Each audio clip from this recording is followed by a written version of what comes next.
내 영혼은 내가 책임진다. 한번 해봅시다. 내 영혼은 내가 책임진다.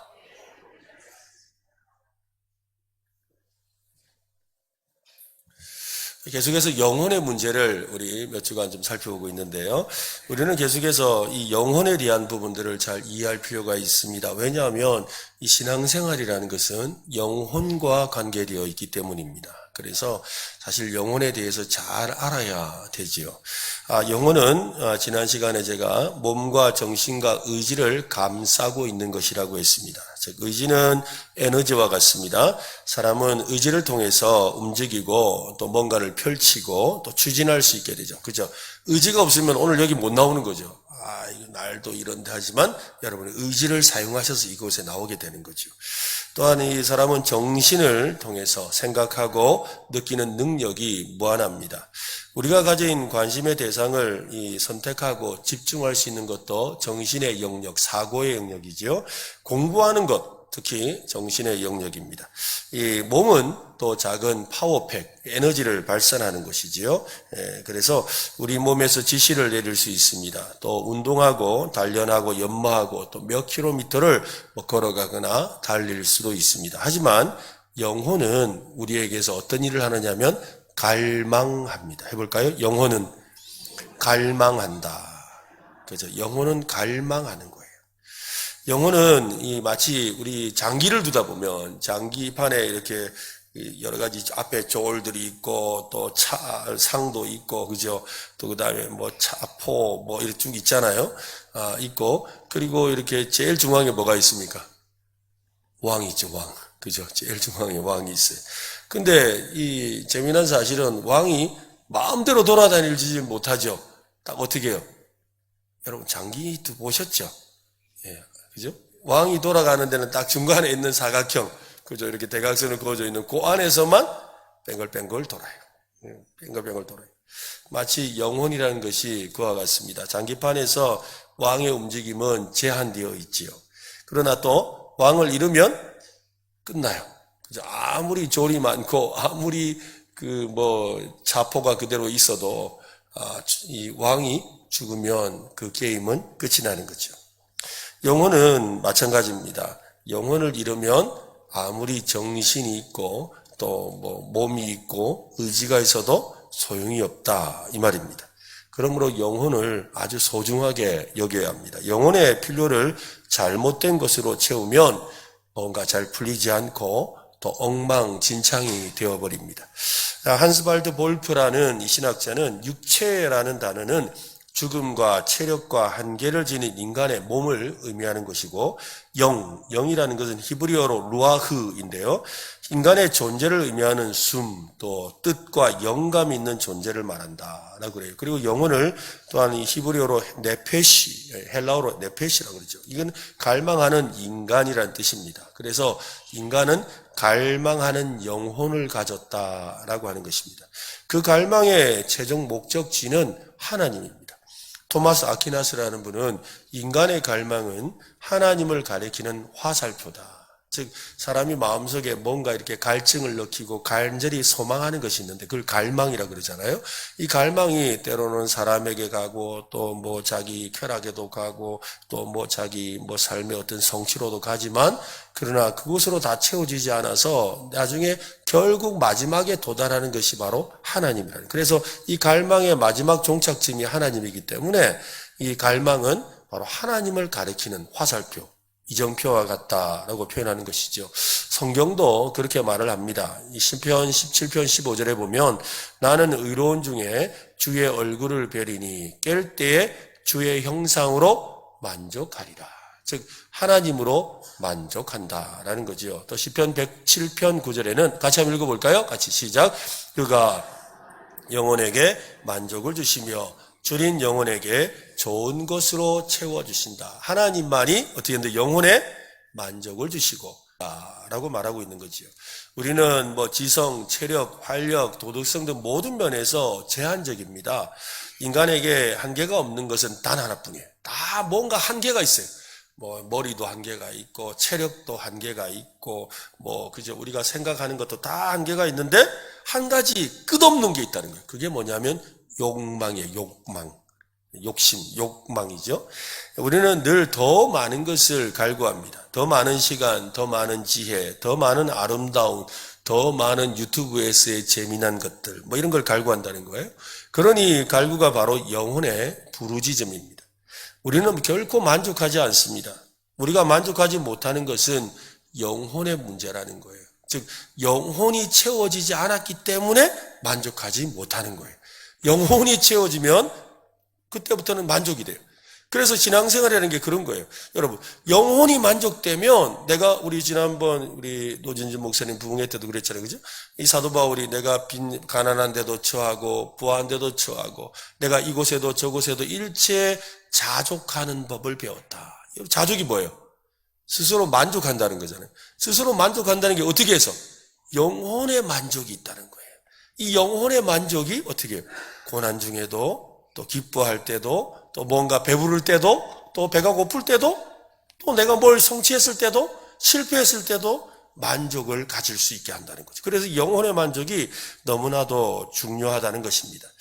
그래서 이 무한히 갈망하는 영혼은 한없이 베푸는 하나님의 거울 이미지다라고 그럽니다. 무슨 말이냐면 이 갈망하는 영혼을 통해 결국 누구를 찾게 된다는 거예요.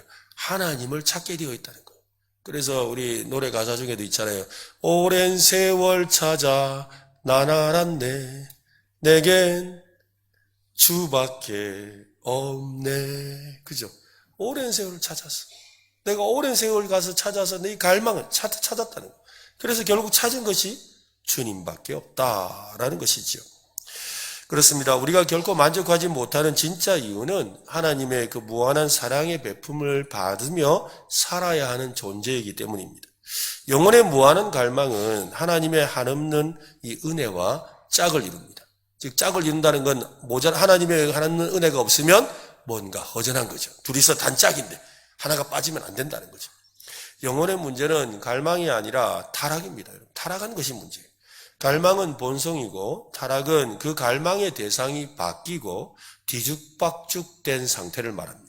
이 갈망은 하나님을 가리키는 이정표라고 했습니다. 시편 기자가 노래한 것처럼 우리의 영혼은 하나님을 갈망합니다. 시편 42편에 보면 하나님이여 사슴이 시냇물을 찾기에 갈급한 같이 내 영혼이 주를 찾기에 갈급하나이다. 내 영혼이 하나님 곧 살아계신 하나님을 갈망하나니 내가 어느 때에 나아가서 하나님을 배울까? 오늘 그런 마음으로 이 자리에 나오셨는 줄로 믿습니다. 그죠? 또 시편 63편 1절에도 하나님이여 주는 나의 하나님이시라 내가 간절히 주를 찾되 물이 없어 마르고 황폐한 땅에서 내 영혼이 주를 갈망하며 내 육체가 주를 앙모하나이다.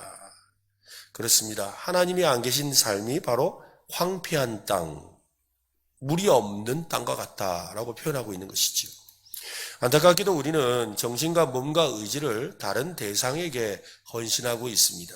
성경이 말하는 우상 숭배가 바로 그것이죠. 하나님이 아닌 것을 하나님의 자리에 놓는 것, 이것을 우상 숭배라고 하는 거. 해볼까요? 하나님이 아닌 것을 하나님의 자리에 놓는 것. 네, 그게 바로 우상 숭배예요. 그죠? 만족은 하나님만이 주실 수가 있는데 그 만족을 얻을 수 있는 자리에 다른 것을 놓는 것이 뭐라는 거예요? 우상 숭배라는 거예요. 그래서 우리가 뭐 이렇게 하나님으로 만족하기보다 아이고 내가 맛있는 거 먹고 만족해야 되겠다. 또 내가 뭐 여행을 가서 만족해야 되겠다. 또 내가 뭔가 이렇게 쾌감을 느끼는 쾌락을 통해서 해야 되겠다라는 것들, 그것이 바로 다 일종의 다 우상 숭배가 되는 것이죠. 어떤 분은 우상숭배는 죄의 기초라고 했습니다. 죄를 지을 때마다 하나님보다 나를 위한 욕구에 영혼을 내어준다는 것입니다. 그 순간 하나님보다 더 높은 자리에 무언가를 올려놓습니다. 그 무언가가 바로 우리가 숭배하는 우상입니다. 모든 죄는 우상숭배와 관련이 있습니다. 우상숭배는 하나님을 멀리하게 하는 것으로 영혼의 필요를 채우는 죄입니다. 문제는 그것만이 아닙니다. 우리의 영혼이 무엇에 헌신하고 있는지 깨닫지 못할 때가 참으로 많습니다. 우리는 스스로 하나님만을 헌신적으로 믿고 있다고 자기가 생각해, 아유, 나 하나님 잘 믿어. 내가 목사님 정도는 안 되지만 그래도 내 하나님 어느 정도 믿지라고 생각합니다. 아닙니다. 다른 것에 헌신하면서도 마치 하나님께 헌신하고 있는 양 착각하고 있는 경우가 많아요. 지금부터 소개하는 내용을 여러분 한번 정직하게 자기 자신에게 한번 비추어 보세요. 조금이라도 비슷한 생각을 하고 있다면 영원히 헌신하는 진짜 대상, 즉 하나님이 아닌 진짜 대상을 발견할 수가 있어요. 나는 돈을 많이 버는 것을 자주 생각한다. 때로 복권 당첨이나 막대한 유산을 상속받는 공상에 빠진다. 돈이 많으면 구매하고 싶은 희망 상품 목록이 머릿속에 있다. 그가 지금 뭘 생각하는 거예요? 돈. 그죠? 또 나는 사람들을 장악하는 지배력이 더 많으면 좋겠다. 배우자와 아이들도 나를 무시하는 눈치다. 직장에서도 마찬가지다. 나는 힘을 함부로 쓰지 않을 것이다. 더 강한 사람이 되면 좋겠다. 그는 지금 힘이 부족하다고. 힘이라는 우상을 사모하고 있는 거죠. 나는 일 때문에 중요한 가족 행사에 가지 못했다. 가족을 부양하기 위해서는 어쩔 수가 없다. 계속 열심히 일하면 사랑하는 사람들과 시간도 보내고 휴식도 누릴 수 있는 위치가 될 것이다. 그죠? 그는 그의 만족을 위해 일을 우상화하고 있는 거예요.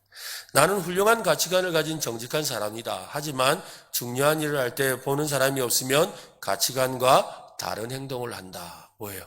사람들이 나에게 우상이 되어 있는 거예요. 사람들이 나에게 주는 평가. 그죠? 사람들 눈치 보는 거. 나는 배우자에게 숨기고 싶은 욕구들이 있다. 누가 그것에 대해 말하면 방어적인 자세로 핑계를 댄다. 뭐예요? 숨겨진 어떤 욕망이 있는 거죠. 나는 배우자의 반대 때문에 하고 싶은 일을 하지 못하거나 사고 싶은 물건을 사지 못해서 배우자와 다툰 적이 있다. 뭐예요? 물욕이 있는 거죠. 물욕. 그죠? 또 나는 내 건강을 심각하게 위협하는 것을 끊어야 한다고 의사가 말하면 불가능하다고 생각한다. 책임 추궁을 피하려고 아무에게도 그 사실을 말하지 않을 것이다. 자기만의 뭔가에 중독되어 있는 거예요. 끊지 못하는 게 있는 거죠. 뭐 술이든 담배든 뭐 아니면 뭐 사람이든 아니면 뭐 마약이든 아니면 뭔가가 있는 거예요. 우리가 하나님보다 더 중요하게 여기는 것에 헌신하고 있다면 그것이 바로 우상입니다. 영혼은 의지력만으로는 우상을 포기할 수 없습니다. 마치 술꾼이 다시는 술을 마시지 않겠다고 자신에게 다짐하고 또 마시잖아요. 그리고 오늘 금주를 기념했기 때문에 한 잔. 또 실패했다고 다시 마음을 다잡기 위해서 또 한 잔. 그런 거죠. 마찬가지입니다, 여러분. 효과가 없습니다. 우상 숭배는 여러모로 중독과 아주 비슷합니다. 술 한 방울, 마약 한 번 하지 않아도 중독자가 될 수 있습니다. 음식이나 쇼핑이나 놀이나 취미나 오락과 같은 즐거운 일에 중독되는 거예요. 왜? 그 중독은 왜요? 왜 중독되는 거예요? 채우고 싶은 거예요. 근데 하나님으로 채워지면 끝나는데 하나님이 아닌 다른 것으로. 그래서 우리 여름에 막 갈증이 나서 어떻게 해요? 막 시원한 막 콜라를 막 벌컥벌컥 마셨는데 마시면 어떻게 해요? 또 마시고 싶어요. 음료수는 마시면 마시로 계속 마시고 싶거든요. 그런데 물을 한 컵 벌컥벌컥 마시면 어떻게 돼요? 해결되잖아요. 그죠? 바로 그와 같아요. 그러니까 마시면 마실수록 더 갈증이 생겨요. 그 갈증이 생기는 이유는 뭐냐면 실제로는 액상과당 때문에 그렇다고 합니다. 액상과당 성분이 우리가 이거 계속 먹고 싶어지게 만든대. 어찌됐건 중요한 건 뭐예요? 아니 이 갈증을 해결하려고 마셨는데 더 갈증이 생기는 거지. 바로 그게 하나님의 그 자리가 아닌 다른 것을 놓으면 그렇게 된다는 거예요. 그것을 말해주고 있는 거죠. 근데 우상은 늘 우리의 자유를 빼앗아 갑니다. 우상에게 멀어지는 것으로 우상을 버릴 수는 없습니다. 우상은 중독과 깊이 관련이 있습니다. 우상과 중독은 모두 영혼의 문제라는 것입니다. 사실 영혼의 문제가 회복되면 한순간에 해결돼요. 어떤 분들이 그러죠. 정말로 이 영혼의 문제, 주님을 만나고 성령의 은혜를 경험하고 나니까 어떤 분은 어릴 때 그런 분이 와서 간증하시더라고요. 갑자기 이렇게 담배를 못 끊어가지고 그랬는데 딱 그 성령을 받고 나서 딱 갔는데 이 담배가 뱀처럼 보이더래요. 겁이 나서 손 안 댔대요. 어떤 분은 아예 생각조차 안 난다는 거죠. 네? 끊으려고 뭐 별의별 노력을 다 했는데 안 됐는데 한번 은혜를 받더니 어떻게 해요? 그냥 생각이 안 났다는 거예요. 관심도 가져지지 않더라는 거죠. 그런 일들이 일어나는 거예요. 왜? 영혼의 만족이 생기면 그렇게 되는 거예요. 이게 너무 중요한 거예요. 어떤 분은 낚시, 그죠? 제가 전에 한 번도 말씀드린 적 있죠. 제가 낚시광이 진짜 무섭더라고요. 낚시광이 되니까 정말 낚싯대를 한 1억어치 갖고 있더라고. 대단하더라고요. 그랬다고 하는 분을 제가 두 분 만났어요. 두 사람. 근데 그걸 한순간에 다 버리더라고요. 그게 가능해지더라고요. 낚시 때문에 교회 예배도 안 오는 분이셨는데. 바뀌더라고요. 창세기에서 야곱은 이 처녀 라헬을 만나고 나서 그의 아버지 라반에게 딸과 결혼하고 싶다고 했습니다. 그는 라헬과 결혼할 수 있다면 7년을 일하겠다고. 그렇죠? 결혼만 시켜준다면 7년을 일하겠다고 제안했죠. 라반은 아이고 잘됐다 해라 라고 허락을 했습니다. 그때 야곱의 모습에 대해서 성경은 이렇게 말하는데요. 창세기 29장에 보면 야곱이 라헬을 위하여 7년 동안 라반을 섬겼으나 그를 사랑하는 까닭에 7년을 얼마만큼? 며칠같이. 7년을, 그러니까 1년을 하루같이 금방금방 갔다는 거예요. 어떻게 그런 일이 생길 수가 있습니까? 7년을 며칠같이 여기며 열심히 일한 이유가 뭐예요? 사랑의 열정이죠. 그죠? 뭔가에 빠져드는 거예요. 그는 강하고 적극적인 열정이 있었습니다. 그의 마음의 열정이 모든 것을 바꾸어 놓았습니다. 사람에게는 뭔가를 채우고 싶은 열정이 있습니다. 자신의 영혼의 만족을 위한 열정이죠. 그 영혼의 만족을 향한 열정이 잘못된 방향으로 향할 때 그것을 우상이라고 한다는 것입니다. 그러니까 막 계속 찾아다니는 거예요. 그러니까 우리의 마음에 원래는 하나님을 자꾸 찾아야 되는데 그 마음이 어디로? 방향이 완전히 바뀌어가지고 찾는 거예요. 찾아도 안 돼요. 안 되는 거죠. 삭개오 아시죠? 삭개오는 돈에 대해서 강하고 적극적인 열정을 품은 사람이지요. 그는 사람들의 이목과 평판도 상관하지 않았어요. 오로지 뭐예요? 돈이었어요, 돈. 그래서 로마의 그 매국노라, 이스라엘 백성들로부터 유대인들에게 매국노라는 말을 들을 정도로 그는 뭐 했어요? 세리장이잖아요. 세리들이 하는 일이 뭐예요? 이스라엘 백성들의 그 세금을 걷어가지고 걷는데 로마에다 갖다 바치는 거예요. 근데 갇히면서 자기가 또 욕심을 내야 되죠. 왜? 자기가 먹고 살아야 되니까. 그 세금을 많이 걷어서 로마에 갖다 치고 나머지는 자기 것을 취하는 거죠. 그래서 이 세리를 강도라고 불렀어요. 그 당시에. 왜냐하면 남의 돈을 갈취하는 사람이라고 생각했기 때문이지요. 그는 이 돈이라는 우상을 위해서 관계도 정적도 명예도 헌신짝처럼 버린 사람입니다. 그런 그가 어느 날 예수님을 만나게 되었습니다. 예수님이 그의 이름을 불러주셨지요. 그의 집에서 식사하겠다고 하셨습니다. 예수님과 함께 교제를 나누고 영혼의 문제가 해결되었어요. 그죠? 영혼의 문제가 해결되고 나서 그의 달라진 모습을 한번 보세요. 누가복음 19장 8절인데요. 삭개오가 서서 주께 여짜오되 주여 보시옵소서 내 소유의 절반을. 지금 이 사람이 원래 지금 삶의 목적이 뭐였어요?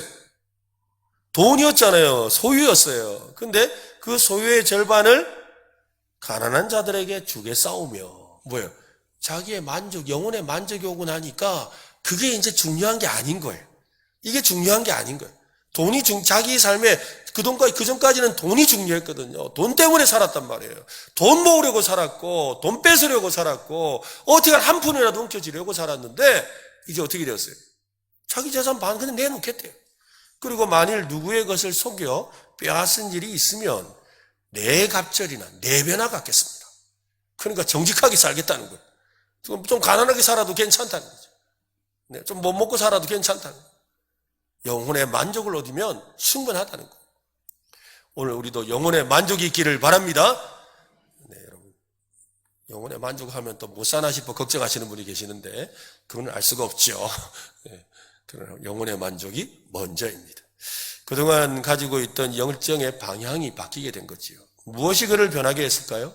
영혼의 진짜 만족을 경험했기 때문입니다. 하나님의 아들이신 예수님으로 인해 영혼의 갈망이 채워졌습니다. 그러자 새롭고 강하고 적극적인 열정이 솟아났습니다.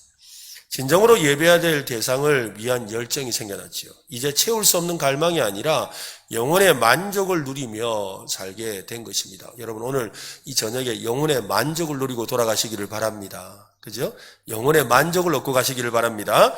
그러면 이전에 가졌던 우상에 대한 열정이 사라지는 거예요. 자신의 갈망을 채울 수 있는 진짜를 발견하게 되는 겁니다. 영혼이 진정으로 갈망하는 것은 하나님입니다. 우리 영혼은 다른 곳으로 갈망을 채워보지만 하나님 없이는 어떤 만족도 누릴 수가 없습니다. 시편 기자는 이 갈망하는 영혼을 이렇게 묘사합니다. 시편 84편인데요. 같이 한번 읽어봅시다. 내 영혼이 여호와의 궁정을 사모하여 쇠약함이여 내 마음과 육체가 살아계시는 하나님께 부르짖나이다.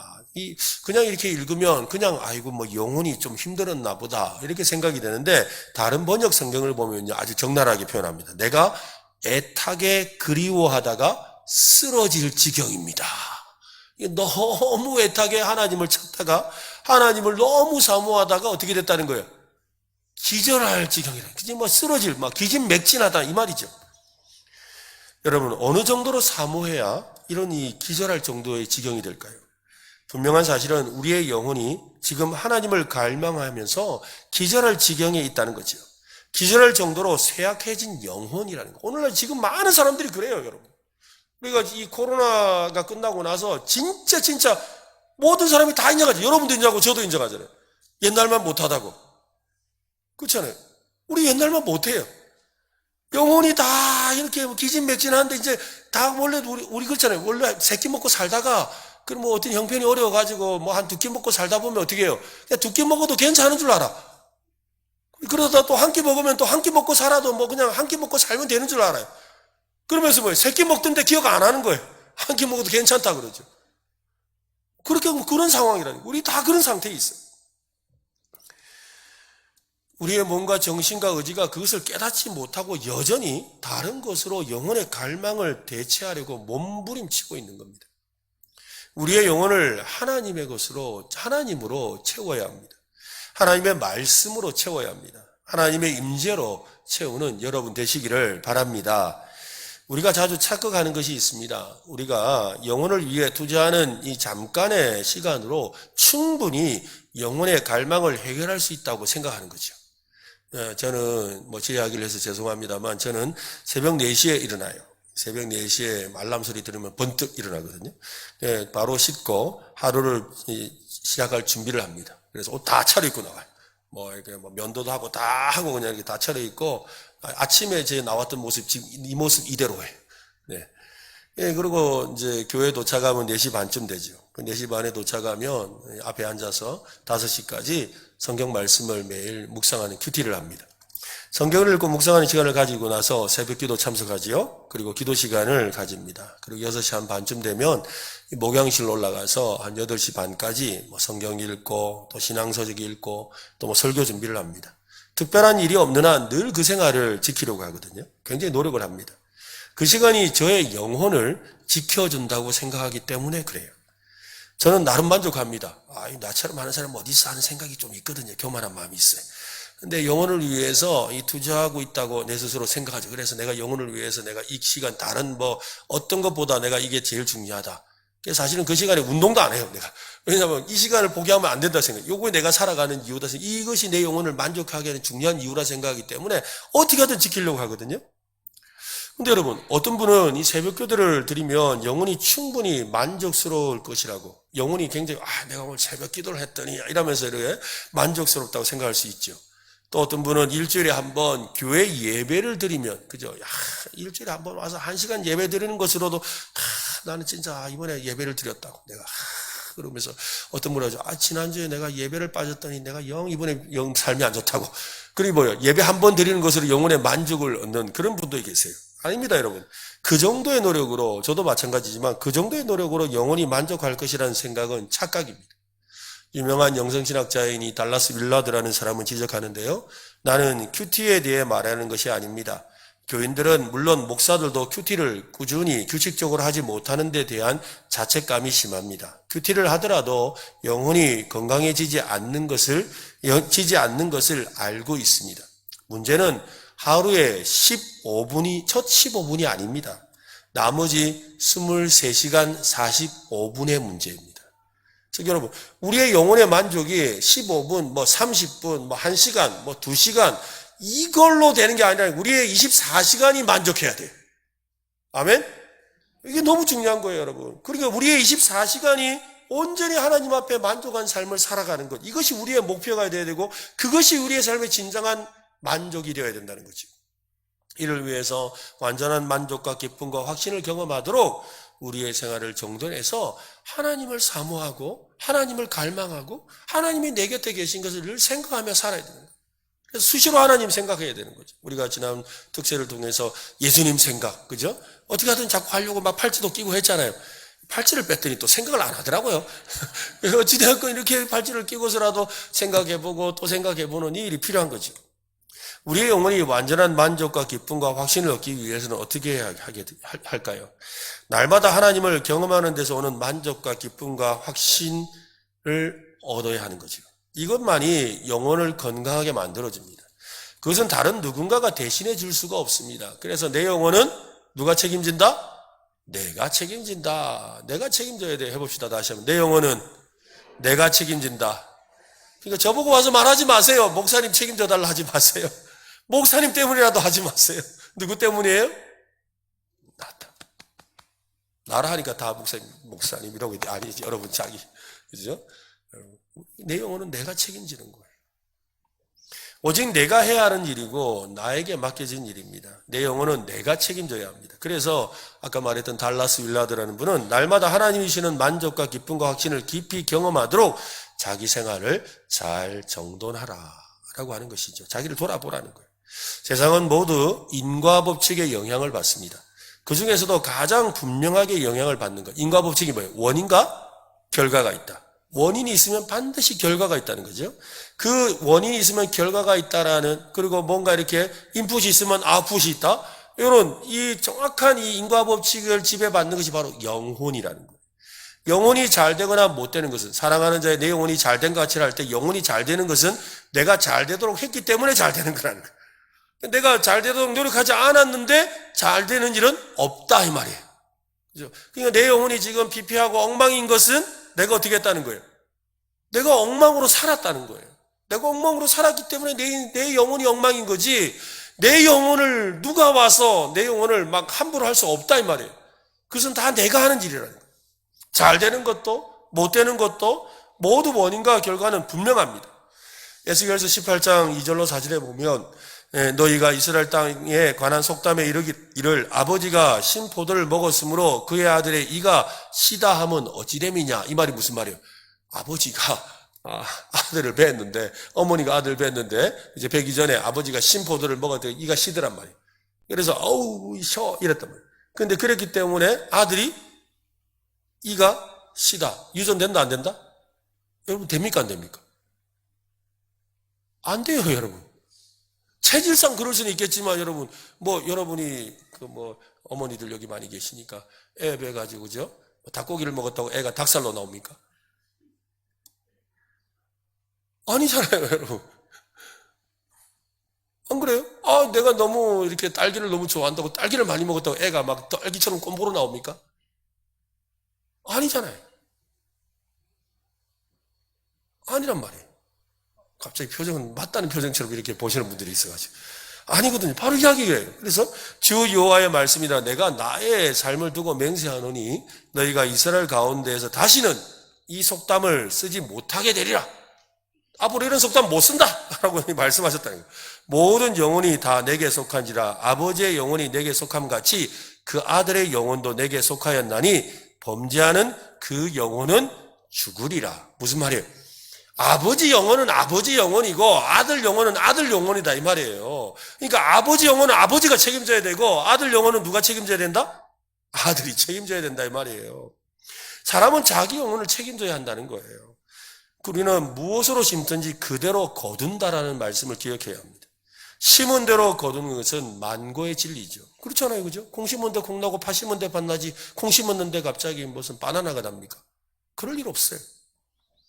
그런데 놀라운 것은 이 진리가 자기에게는 비켜간다라는 말도 안 되는 그런 확신을 하는 사람이 꽤 많은 거예요. 자기는 심지도 않은 데서 거두려고 하는 거죠. 그리고 콩 심어놔놓고는 뭐예요? 팥을 원하고 있는 거예요. 내가 하나님을 위해서 하나님을 향한 사모함도 없으면서 하나님께 복음 받으려고 그래요. 하나님을 향해 뭘 아무것도 한 것도 없으면서 하나님을 사모하고 하나님의 만족을 얻고 싶은 건 아무것도 없으면서 영혼의 잘됨을 원해요. 이게 우리의 현실이라는 거죠. 그리고 또 뭐예요? 뭐가 잘 안 되면, 어떻게 뭐가 잘 안 되면 내가 내 영혼에 뭘 잘못했나 생각하기보다 뭐예요? 하나님이 잘못했다, 아니면 누가 잘못했다, 환경이 뭐였다고 먼저 이야기하잖아요. 자기 영혼의 문제를 돌아봐야 됩니다. 나는 돈을 펑펑 써도 빚 걱정 없다. 들키지 않고 거짓말할 수 있다. 발끈 화를 내도 다른 사람에게 피해를 주지 않는다. 아이들을 야단치지 않아도 잘 성장할 것이다. 성경을 읽지 않아도 나는 하나님을 잘 알고 있다. 이거 다 거짓말이죠. 다 거짓말이에요. 근데 우리 스스로가 그렇게 믿어요. 한 건 없으면서 뭐예요? 아마 아들 잘 자랄 거야. 뭐 별로 이렇게 자기가 뭐 한 것도 없으면서 뭐예요? 난 돈 많이 벌 거야. 그냥 그렇게 생각하는 거죠. 인과 법칙을 부정하며 사는 능력이 참 대단한 거죠. 그 능력이 곧 영혼을 해치는 강력한 원인입니다. 인과 법칙을 그저 일반적인 자연 법칙이라고 생각하면 안 됩니다. 자연은 하나님의 섭리 아래서 움직이고 있습니다. 자연을 다스리는 분이 하나님이십니다. 그러니 자연 법칙은 곧 하나님의 법칙이에요. 갈라디아서 6장 7절로 8절에 보면 스스로 속이지 말라. 하나님은 업신여김을 받지 아니하시나니 사람이 무엇으로 심든지 그대로 거두리라. 그죠? 심은 대로 거둔다는 거예요. 8절 같이 읽어볼까요? 자기 육체를 위하여 심는 자는 육체로부터 썩어질 것을 거두고 성령을 위하여 심는 자는 성령으로부터 영생을 거두리라. 인과 법칙이 가장 정확하게 작동하는 것은 바로 우리의 영혼입니다. 제대로 돌보지 않는 영혼이 병들고 죽는 것은 확실합니다. 우리가 영혼을 위해 투자한 만큼 결과가 있습니다. 반대로 영혼을 소홀히 한 만큼 메마릅니다. 지금 여러분의 영혼의 상태는 지금까지 여러분의 영혼에 행한 결과예요. 지금 여러분의 영혼의 상태는, 그죠? 지금까지 제가 설교한 내용이 그거잖아요. 지금 여러분의 영혼의 상태는 지금까지 여러분이 행한 결과라는 거예요. 그 과거에 지금까지 여러분이 그렇게 잘 살아오셨다면 영혼이 만족스러울 거고, 여러분이 뭐 만족스러운 줄 알고 착각하고 살아왔는데 아직도 만족하지 못하다면 여러분의 영혼을 위해서 뭔가 투자 안 한 거예요. 영혼을 위해 투자하는 줄 알았지만 엉뚱한 것에 투자한 거라는 거죠. 여러분, 우리 자신을 정확하게 볼 필요가 있는 것이지요. 여러분 혹시 혼잣말 해본 적이 있습니까? 혼잣말? 저는 이 혼잣말을 잘해서 집에서 야단을 많이 맞아요. 우리 애들이 다 그래요. 아빠 좀 뭐라 하는 거예요? 혼잣말 좀 하지 마 그래요. 혼자서 뭐 궁시렁궁시렁 걸 잘하거든요. 제가 이럴 때도 있죠. 야, 이창용 뭐가 무서운데? 또 어떨 때는 야, 니 할 수 있다. 야, 이번에는 반드시 성공하자. 야, 그렇게 실수하면 안 되잖아. 자기도 모르게 어떨 때는 의도적으로, 그죠? 이렇게 혼잣말을 하지요. 우리는 또 무언가에 화가 나면 그러잖아요. 저도 그러거든요. 에이, 멍청한 놈. 에이, 진짜 바보 같은 게. 저한테 그러거든요. 에이, 진짜 바보 같은 놈이. 아이고, 진짜. 아이고, 멍청해가지고. 제가 혼잣말을 해요. 근데 여러분, 제가 이 혼잣말을 할 때 누구에게 하는 거죠? 누구에게 하는 거예요? 자기에게 스스로 질책하는 거잖아요. 근데 여러분, 이 자기라는 것은 제 안에 누구에게 무엇에게 말을 거는 거예요? 자기라는 건 무엇에게 말을 거는 거예요? 제 정신일까요? 제 마음일까요? 제 몸뚱아리일까요? 이놈의 손이 이거예요? 뭐예요? 자기 영혼에게 말을 거는 거예요. 자기 영혼에게 말을 걸고 있는 거예요. 어떤 사람은 그렇게 자기 영혼에 말을 거는 것을 두고 자기 암시라고 표현하기도 해요. 자기 암시라는 것은 심리학적 그런 기법을 말하지요. 자신에게 특정한 믿음이나 생각을 심어주는 것을 말합니다. 자기 암시는 긍정적인 변화를 이끄는 데 도움을 주기도 하죠. 하면 된다, 할 수 있다, 해보자. 뭐 이러면 뭐 자기 암시를 하니까요. 또 반대로 뭐예요? 나는 안 된다, 못한다. 이래가 결국 그죠? 해보지도 않고 포기하기도 하니까요. 자기 암시는 반복적인 긍정적인 생각이나 목표를 강조해서 이 잠재의식에 특정한 메시지를 전달하는 그런 역할을 합니다. 반대로 부정적인 생각이나 두려움을 심어줄 수도 있죠. 그런데 심리학에서 말하는 이 잠재의식이라는 게 어디에 있냐고요. 심리학에서 말하는 이 잠재의식이 어디에 있을까요? 그 잠재의식이 바로 우리가 말하는 영혼이에요. 그들은 영혼의 세계를 믿지 않기 때문에 그냥 무의식, 자의식이라고 표현하지만 우리는 그것을 뭐라고 표현한다? 영혼이라고 표현하는 거예요. 영혼. 그러니까 사람들이 잠재의식이나 자에게 말하고 있다고 생각하지만 사실은 뭐예요? 자기 영혼에게 말하고 있는 거예요. 그래서 내 영혼아 내가 어찌하여 시편 42편 5절이에요. 보세요. 42편 5절 한번 보여주세요. 내 영혼아 네가 어찌하여 지금 뭐 혼잣말 하고 있잖아요. 아닙니까? 지금 이래 말하는 겁니까? 저기 내 영혼아 이러고 있어요? 아니잖아. 내 영혼아 내가 그렇게 말하는 거예요 지금. 내 영혼아 이거 아니잖아요. 내 영혼아 내 영혼아 네가 어찌하여 낙심하 마치 그죠? 자기 영혼에게 네가 어찌하여 하면서 영혼에게 말을 객관적인 입장에서 말하고 있어요. 내 영혼아 네가 어찌하여 낙심하여 어찌하여 내 속에서 불안해하느냐? 너는 하나님께 소망을 두라. 그가 나타나 도우심으로 말미암아 내가 여전히 찬송하리로다. 시편 62편 5절도 그래요. 여러분 다음도 보여주세요. 내 영혼아 잠잠히 하나님만 바라라. 자기 영혼에게 말하잖아요. 한번 해볼까요? 우리도 우리 영혼에게 내 영혼아 그죠? 자기 영혼에게 말하세요. 그냥 영혼 없이 말하지 말고 내 영혼아 잠잠히 하나님만 바라라. 그죠? 물은 나의 소망이 그분에게서 나온다. 그죠? 또 자기 영혼에게 이렇게 말합니다. 시편 116편 7절에는 내 영혼아 내 평안함으로 돌아갈지어다. 해볼까요? 또 시작. 내 영혼아 네 평안함으로 돌아갈지어다. 여호와께서 너를 후대하신다. 그죠? 지금 이 시편 기자가 그렇게 자기 영혼에게 말을 하고 있는 거예요. 영혼은 하나님의 존전에 있습니다. 하나님의 임재 앞에 있는 거예요. 그래서 시편이 이렇게 이야기를 하고 있는 거죠. 우리의 영혼에 하나님이 함께 하시기 때문에 영혼에게 말을 하면 그 말이 자연스럽게 뭐가 되냐면 기도가 되는 거예요. 그래서 자기 영혼에게 말하는 것이 그냥 자동으로 기도가 되게 되어 있어요. 왜? 영혼은 하나님과 연결되어 있기 때문에. 우리는 특히나 예수 믿는 사람들은 예수를 믿음으로 말하면 영이 거듭났잖아요. 하나님과 연결되어 있거든요. 그러니까 내 영혼에 말하는 것은 하나님께 말하는 것이 되는 자연스러운 기도로 변화되게 되는 거예요. 예수님께서 이 소출이 풍성한 어떤 농부에 대해서 이렇게 비유로 말씀하신 적이 있죠. 그러면서 그의 어리석음을 지적하신 적이 있습니다. 바로 그 이유가 바로 영혼에 대한 문제거든요. 그 사람이 하는 말을 한번 보세요. 누가복음 12장 19절인데요. 한번 읽어봅시다. 시작. 또 내가 내 영혼에게 이르되 영혼아 여러 해 쓸 물건을 많이 쌓아두었으니 평안히 쉬고 먹고 마시고 즐거워하자 하리라 하되. 이 사람이 뭐예요? 자기 영혼에게 말을 걸잖아요. 그래서 자기 영혼에게 말을 걸어서 뭐라 그래요? 내 영혼아 여러 해 쓸 물건을 많이 쌓아놨다. 그러니까 야 이제 걱정 없다. 먹고 쉬고 마시고 즐거워하자 하고 말해요. 근데 여러분 지금 이 영혼이 여러 해 쓸 물건하고 무슨 상관이 있죠? 차라리 야 내 몸아 이랬으면 말이 좀 될 것 같아요. 저는 내 몸아 여러 해 쓸 물건을 이렇게 쌓아놨으니 야 많이 먹고 배불러라 이런 말이 된다고요. 이 표정은 깨닫는 표정입니까? 아니면 그렇잖아요 여러분. 내 영혼아 이거 내 몸아 내가 농사지어서 곡식을 많이 쌓아놨다. 이제 실컷 배부르 이제 배 안 고파도 된다. 이 편안하게 있다가 살쪄라 그 말할 수 있잖아요. 그렇게 말하는 건 이해가 되는데 내 영혼아라고 그래서 내 영혼아라고 이야기했다고. 그는요 자기 영혼에게 말하고 있잖아요. 근데 영혼은 아까 뭐와 관계 있다 그랬어요? 하나님과 관계가 있다 했잖아요. 그러니까 그는 지금 내 영혼아 하면서 하나님께 기도해야 되는데 뭐 하고 있는 거예요? 자기 영혼에게 기도하고 있는 거예요. 자기 영혼에게 뭐예요?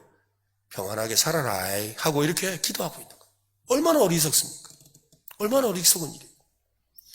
어느 목사님이 어떤 사람 때문에 화가 머리끝까지 치밀었다고 합니다. 도저히 참을 수가 없었어요. 근데 목사니까는 어디 대놓고 말도 못하죠. 그래가지고 막 분노의 사람이 와서 막 손발이 떨리고 막 정신을 못 차리다가 문득 자기 마음에 영혼을 향해서 이렇게 말했어요. 영혼아, 너 왜 그렇게 화를 내니? 영혼아, 너 왜 그렇게 화를 내니? 라고 그래 물었대요. 근데 놀랍게도 그렇게 묻고 나자 목사님이 자기도 모르게 기도가 나오더래요. 우리 사실 화나면 기도 안 나오잖아요. 기도 나오세요? 그런 분은 저 좀 찾아와 주세요. 좀 깊이 그 경지를 좀 알고 싶어요. 대체로 화나면 기도 안 나와요. 그죠? 그런데 내 영혼아, 너 왜 그렇게 화를 내니? 라고 말을 했는데 갑자기 기도가 터져 나오더라고요. 그러면서 하나님이 자기에게 말씀하시는 것처럼 느껴졌대요. 그분의 영혼이 하나님 곁에 서 있는 것을, 목사님의 영혼이 하나님 곁에 서 있는 것이 느껴지더라는 거예요. 그때부터 목사님은 영혼에 대해서 새롭게 이해하게 되었다고 합니다. 그때의 경험을 이렇게 말하는데요. 나는 내 운명의 주인이다. 나는 내 영혼의 선장이다가 아니라 나는 내 영혼의 수호자다. 내 영혼의 수호자다. 즉, 내 영혼의 주인이 아니라 뭐예요? 내 영혼을 지키는 사람이다. 지키는 사람이다. 나는 영혼을 만들지 않았고 영혼을 죽음에서 구원하지도 못한다. 즉, 내 영혼은 하나님께 가야 만족을 누리고 회복되고 평안하고 기뻐하고 즐거워할 수 있습니다. 우리는 자기 영혼을 돌보고 가꾸어야 합니다. 또 한 가지 명심해야 될 것이 있습니다. 영혼은 내 것이 아니에요. 따라합시다. 영혼은 내 것이 아니다. 영혼은요, 빌린 거예요. 렌트한 거예요. 렌트. 빌렸으니까 어떻게 해야 돼요? 돌려줘야 돼요. 만기일이 다가오고 있어요. 어리석은 농부를 향한 예수님의 말씀이 그래요. 누가복음 12장 20절인데요. 또 읽어볼까요? 같이 시작. 하나님은 이르시되 어리석은 자여 오늘 밤에 내 영혼을 도도 찾으리니 그러면 네 준비한 것이 누구의 것이 되겠느냐 하셨으니 오늘 밤에 내 영혼을 어떻게 한다? 도로 찾으리니. 도로 찾겠다. 그 영혼을 되찾겠다고 하시죠. 여러분, 찾겠다는 말의 뜻이 뭐죠? 찾겠다? 찾겠다는 말이 서치, 이렇게 찾아내는 걸 말하면 잃어버린 거 찾는 거예요? 찾겠다는 말이 뭐예요? 우리 찾겠다는 말을 제일 잘 사용하는 것이 어디냐면 은행이에요. 은행에 우리가 돈을 저금해 두었거든요. 나중에 돈이 필요해서 은행에 가서 그때 여러분이 은행에 가서 뭐라 그래요? 왜 오셨어요? 그러면 뭐라 그래요? 돈 찾으러 왔는데요. 돈 찾으러 왔는데요. 돈을 돌려받고 싶어 왔다는 거예요. 그죠? 내가 맡겨둔 거 돌려받고 싶어 왔다. 그래서 돈 찾으러 왔다라고 말하잖아요. 그러니까 너의 영혼을 도로 찾겠다라는 말씀은 하나님 우리에게 영혼을 어떻게 했다는 거예요? 맡겨두셨다는 거예요. 맡겨두셨다. 우리 영혼은 하나님께 대여받은 것이라는 말입니다. 우리에게 맡겨놓은 영혼을 찾아가실 것이라는 말이지요. 어느 날 하나님은 우리를 앉혀놓고 영혼을 정산하실 겁니다. 그러므로 인생을 살면서 그저 우리도 은행에 가서 내가 적금을 넣어놨는데 요즘에는 적금이야 큰 문제 안 되지만 옛날에 보면 이렇게 펀드형 적금 이런 거 넣잖아요. 이자 많이 해가지고 하려고 펀드형 적금 넣었다가 어떤 분은 이렇게 용켜도 이렇게 이자가 많이 불어가지고 돈을 벌기도 하지만 어떤 분은 어떻게 해요? 원금까지 다 까먹잖아. 그래가지고 쫄딱 아무것도 없는 그런 이 투기성 적금에 넣는 사람도 있거든요. 그 마찬가지인 거예요. 그러니까 하나님도 우리에게 오셔서 말씀하실 거예요. 야, 네 영혼 찾으러 왔다. 그런데 하나님이 5달란트 영혼을 주셨는데 제가 5달란트를 남겼습니다 하고 보여주는 사람이 있고 내가 하나님이 야, 네 영혼 찾으러 왔다. 그런데 하나님 죄송한데요. 제가 원금 다 까먹고 이거밖에 없는데 이런 사람도 있는 거예요. 그죠? 그럴 수가 있다는 거예요. 하나님은 우리의 영혼을 찾으실 때 반드시 정산하십니다. 사람은 자기가 아끼는 것에 정성을 쏟기 마련이죠. 영혼이 여러분 가장 귀합니다. 마태복음 16장 26절에 보면 사람이 만일 온 천하를 얻고도 제 목숨을 잃으면 무엇이 유익하리요? 사람이 무엇을 주고 제 목숨과 바꾸겠느냐? 우리 지난 시간에 목숨을 영혼으로 바꿔 읽어야 된댔죠. 그러니까 말이에요. 사람이 만일 온 천하를 얻고도 제 영혼을 잃으면 무엇이 유익하리요? 사람이 무엇을 주고 제 영혼과 바꾸겠느냐? 영혼보다 귀한 것이 없다라는 거죠.